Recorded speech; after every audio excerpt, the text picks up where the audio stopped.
Happy New Year! I'm Mike Keith, welcoming you to the BetMGM studio. As always, I'm joined by Amy Wells. On this week's edition of Titans All Access, we celebrate the 25th anniversary of the Music City Miracle with none other than Kevin Dyson. A New Year's resolution involves amazing food in Clarksville. The Nissan Insider focuses on our best conversations of the season. With Houston in town, Titans All Access has our final edition of the AFC South Rewind, and we talk with our head coach, Brian Callahan. Our final Callys Corner of the season is presented by SeatGeek. As we turn to the Houston Texans, we know that their playoff position is locked in, but we don't exactly know how much their starters are going to be playing on Sunday. Does that mean that for you on both offense and defense, you have to have a pretty fluid game plan? I think you prepare like they're all going to play, and then you just adjust from there. You know, that's usually the gist of it for us, is that all their best players are going to play, and if they don't, they don't. They've last played on Wednesday. It's a long layoff between there and the first playoff game for them. So, you know, I'm not in their building. I don't coach their football team, but I do think that my perspective would be you'd want some guys to play a little bit, you know, just to keep your skills sharp and get yourself ready to go for the playoffs. And so we'll see. And we'll plan on like they're all going to play, and if they don't, they don't. Well, and they've got some guys too, like Mixon, 7 yards short of 1,000 yards rushing. Collins is 32 yards short of 1,000 yards receiving. And those things matter very much so for personal goals, in some cases contractual Correct. goals as well. Correct. Yeah. Those are all parts of the process. I mean, those are things that guys are aware of. It means something to them. They're very significant statistical markers that guys want to hit.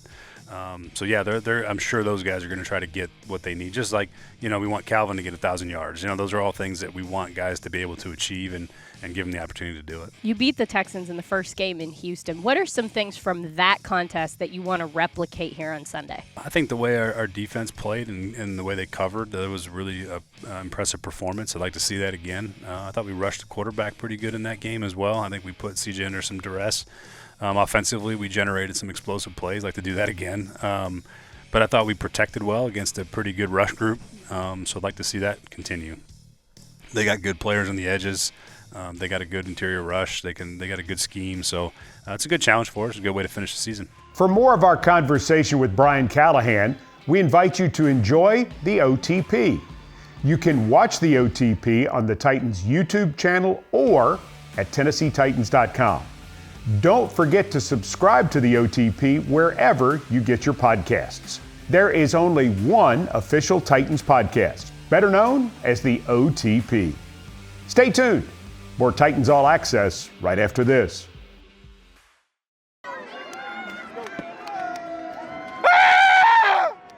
Oh, God. Rain, go away. Oh, hey, guys, how y'all doing, man? What's the forecast? Cats and dogs.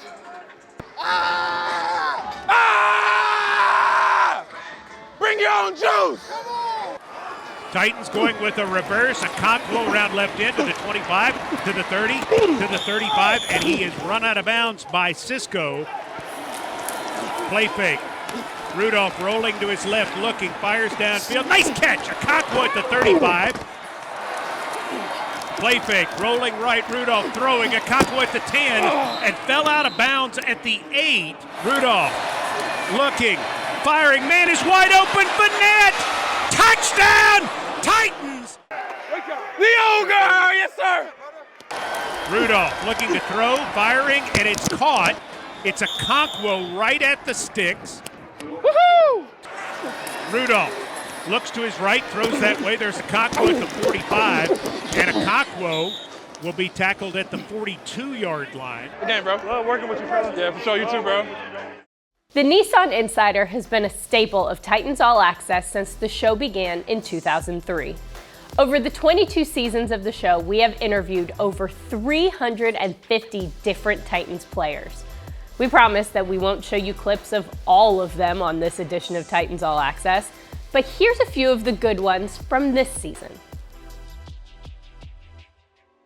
You were a huge offseason acquisition here for the Titans. Because you're such an established veteran, people know what you can do on the field. Do you feel like you've been put in a little bit more of a leadership position here with the Titans? You can kind of say that. You know, I was always a guy that led by example. You know, I'd rather, you know, guys look up to me and see what I've done and what I do and how I approach my day by day and learn off of that and just lead by example from what I'm doing. You had the opportunity to do something else, and that's buy your mom a home. Correct. Tell me about that, the lead up to that. When did you know you wanted to do that? I knew since then when I got income, I was like, dang, this is real. I'm finna finally buy my mom the dream home she always wanted. You know, she sacrificed so much, like so much for me and my brothers. And I can't just be more thankful for a mom like that. So for all the people out there, love you, Mom. You have to have the drive to be better, but you also have to have Mom to tell you that you're doing all right. Yeah. Mom, she kind of do both. She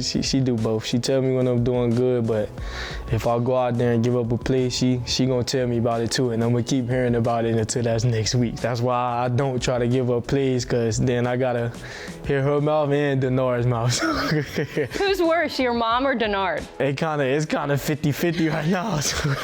How has being a dad changed your job? Honestly, it's crazy because I was just talking to the defense about this the other day. I was talking to them about like remembering your why, you know, like why you go about your business, why you put in the work you put in. And I was telling them about how like I always think of my oldest son because he's just now getting into tackle football and he loves it so much. And I'm just trying to set an example for him. And that's who I think about every single time I get out there and I feel like, damn, it's hot. I just think, nah, I gotta go, gotta turn it up even more. So, what's the best part of being a dad? Waking up and having the smile on the face of, you know, your son or your daughter, you know, coming up to you.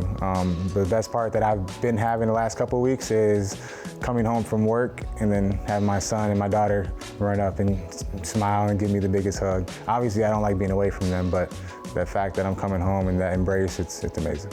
All right, so another question that I know you've been asked before, but I have to ask you here. Are you related to Stefon Diggs and Trayvon Diggs? Not at all. Not at all. Nah, my older brother is Quinn Jammer. I know. Yeah, so we not related to those guys. We Texas boys, those guys, DMV guys. So, nah, not at all. But I won't tell him that you said those nice things. I think I'm older than him, by the way. Like time-wise? I was born at 8:53 in the morning. I'm positive of that. And I think he was born at 1 p.m. So September 8th, 1999, on a Wednesday, I was 8:53 in the morning. I checked the birth certificate for this. I need to know if I'm older. He says 1 p.m., but I don't know. You can't be talking trash in real estate the same way. Yeah, you can. Really? Yeah, I'm coming to get this lot. I'm coming to get this house. Yes, ma'am, you can. You can talk junk anywhere, everywhere. You are also embarking on a completely new career. Tell me about getting your real estate license. Yeah, well, it was just it actually happened last September while we were in season. And I just felt like, you know, I think a lot of guys would agree that during the season there's just a lot going on and you kind of want a little bit of a break from football at some point. And it's something that I felt like, okay, in the off season I could, you know, do something with my time. And I love doing it. And so I figured, why not take the test? I did it with Morgan Cox. Do specialists just do everything together? Yeah, you'd be surprised. That's what I'm walking away with. You'd be surprised. We're a tight group. In your time in the league, since the first day I met you, the thing you talked about was wanting to play for a team, being a part of this organization, and give back in the community. And we've seen you do more and more and more as your career has continued to grow. Tell me about the Give 'em a Reason Foundation. What have you guys been working on? What have you been doing most recently? I went to the Nashville Rescue Mission and I was able to just go over there.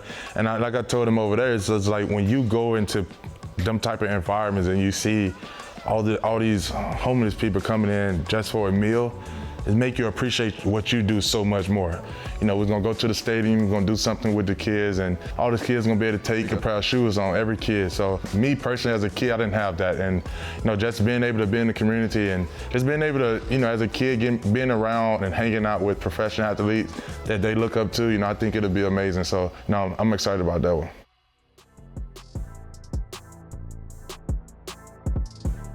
When Titans All Access returns, Mike Keith helps us celebrate the 25th anniversary of the Music City Miracle.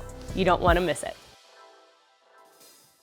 It's time for the decision of the week, presented by Hughes & Coleman. The Titans' decision to draft Peter Skoronski last year was obviously a good one, but the organization's draft to move the Northwestern tackle to guard has proven to be outstanding. Skoronski's play in year 2 has put him among the top-rated guards in the AFC. The sky seems to be the limit for Titans left guard Peter Skoronski. That's the decision of the week, sponsored by Hughes & Coleman, official injury lawyers of the Tennessee Titans.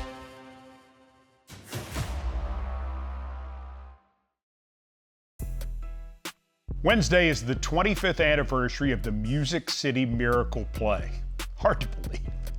It's the most famous moment in franchise history and one of the 10 most famous plays in NFL history. A few weeks ago, I had a chance to interview the man who scored that memorable touchdown, Kevin Dyson, at the Franklin Cares Endowment Luncheon at Franklin First United Methodist Church.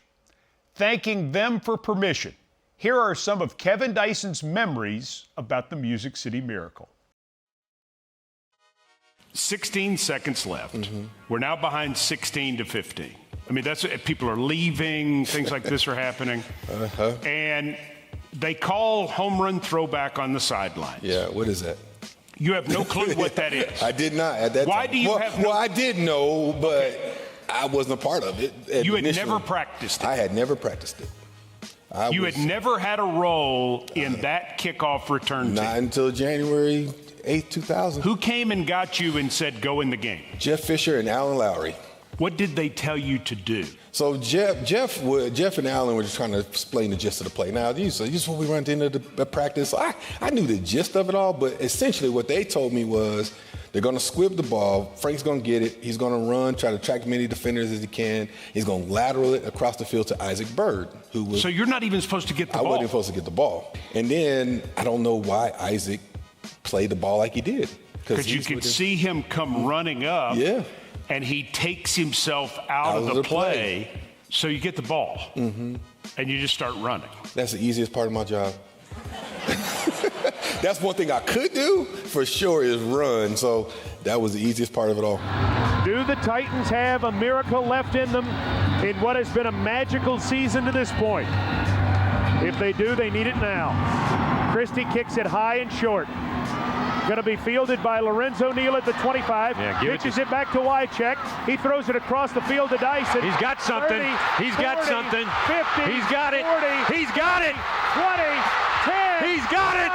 End zone. Touchdown Titans. There are no flags on the field. It's a miracle. Tennessee has pulled a miracle. What do you remember about being in that end zone after you cross the goal line? Can you remember it, or are all your memories from having seen the play now? I think a little bit of both. I think over the time, I now watch the reaction of everybody else. And I just get to appreciate watching fans' reaction. Even when I look at pictures now, I have a picture in my house and you see Steve McNair in the background and his eyes all big. I have that picture up. And then it's like, so when I see it, I watch the crowd's reaction, and that's the fun part for me. We will post my entire conversation with Kevin Dyson next Tuesday at 8 p.m. Central as a special Music City Miracle 25th anniversary edition of the OTP. You'll find out why the Music City Miracle is just a part of Kevin Dyson's remarkable story. That's next Tuesday at 8 p.m. Central at TennesseeTitans.com and on the Titans YouTube channel.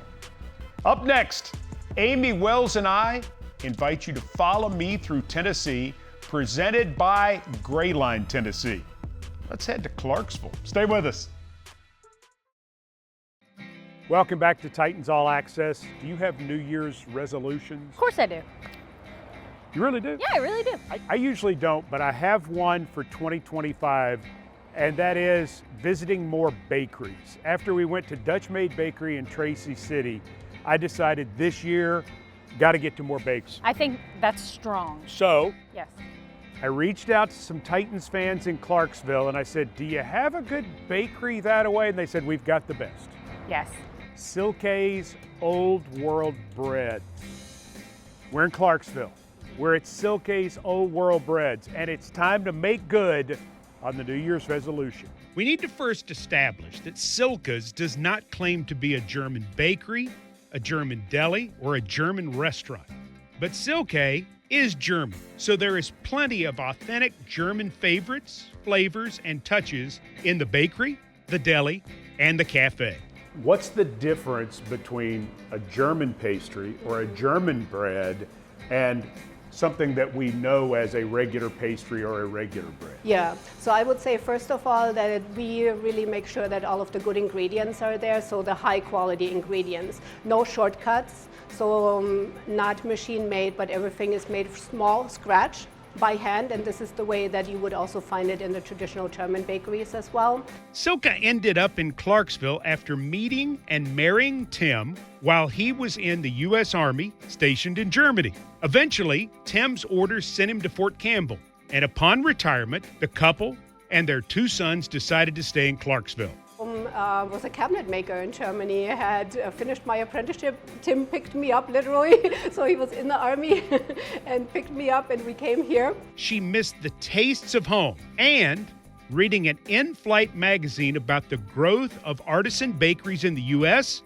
she put a plan into action. You know how there used to be like the attaché on the flight, and so I pulled out the attaché and it said bread rises. And it was literally about how artisan bakeries are making a debut in the States, how the old ways of baking are making a renaissance. Tim and Silke found a Clarksville building on College Street that fit perfectly for all of their baking. The cafe was added in 2005, the deli in 2012. Wow, this is huge. Yes. It was a moving and storage warehouse back in the day when it was first built, and that was the maintenance garage for the trucks. Now, Silke's Old World Breads has attained legendary status among Titans fans and the rest of the world. Everybody can get something special to eat, and no one leaves Silke's hungry. It's the details. So it's the passion and the details and the love that we put into everything. And it's almost a requirement for our people. Where I always say that if this is not a passion thing for you, if you don't enjoy it, if you don't love what you're doing, what you're creating, because then the people eat this. This is what gets digested, and we forget this so many times. And so for us, like I said, having it come more from that heart to begin with, this is what we wanted to maintain, and so this is what you will find in everything that we do, what makes us different. So my 2025 New Year's resolution to eat at more bakeries started at Silke's Old World Breads in Clarksville. Titans fans, thanks so much for the suggestion. Keep them coming. And also, speaking for Amy Wells, thank you for following me through Tennessee.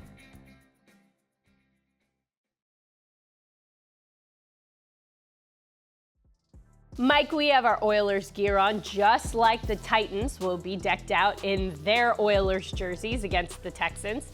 How did the Titans beat Houston again this Sunday? Oh, Amy, that's easy.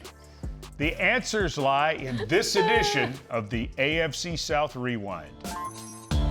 Levis, empty backfield, looking, firing deep downfield. There's Westbrook Akine. Touchdown, Titans! NWI. All he does is catch touchdown. That's it.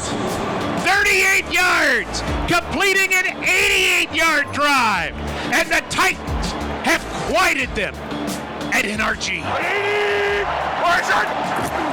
Levis gives quick hitter, Pollard up the middle, Pollard to the 5, Pollard to the end zone.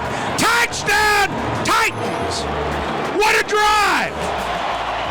Here's Foley, 56-yarder to match a career long. Snap, set, kick on the way. He matched a career long. Good! Nick Folk from 56. From the 30, Levis in the gun with Pollard on his right hip. Play fake, Levis firing downfield, complete. Okonkwo 40, 50, a couple 40, 30, 20, 10, 5, end zone. Touchdown, Titans! Chigakakwo, his first touch, goes for 70 and a big 6. Like this one. From the end zone, Stroud in trouble. He stepped out of the end zone. Sack! Safety! Game over! Landry with his 6th sack of the year. It's 2 for Tennessee. And guess who's come to H-Town and gonna get a win? Final score, Tennessee 32, Houston 27. As the Titans come home to their birthplace and get it done again. Just like that. Just like that. Just like that. All right. Titans-Texans Part 2 this Sunday at Nissan Stadium. Our airtime on all of our Titans radio stations, 11 a.m. Central, noon Eastern for Titans Countdown. Kickoff from Nissan Stadium set for 12:02 Central. Houston at Tennessee this Sunday on Titans Radio. You've been wearing that jersey this whole time? The whole show. Did you not notice? Looks good, man. It's from 1998, right here. Is it an original? It's an original. This is a real thing. Tennessee Oilers, right here. I'm impressed, Mikey. Yeah. All right, the old throwback. Yes. For Amy Wells, who's really not shocked. She doesn't really fake it well. No. I'm Mike Keith. Thanks for joining us, and we'll see you next year. Woohoo!